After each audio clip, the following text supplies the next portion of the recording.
Wounded heart, pagiging broken hearted.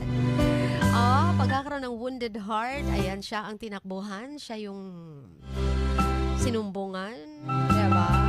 And kung kayo ang nasa kalagayan naman nitong si Sandy na ating letter sender, anong gagawin nyo? Kailangan nyo bang i-let go na siya? Kailangan nyo na bang tanggalin yung pagiging too much involved nyo dun sa taong eto umiiyak sa harap nyo kasi broken hearted, pero parang realizing na itong pagiging broken hearted niya ay nakikita mong sarili mo sa kanya nung broken hearted ka din.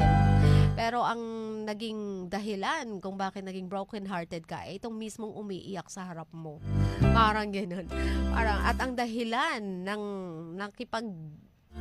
kumbaga naging broken hearted siya ay ang babaeng naging dahilan din ng pagkawasak ng kanilang relasyon.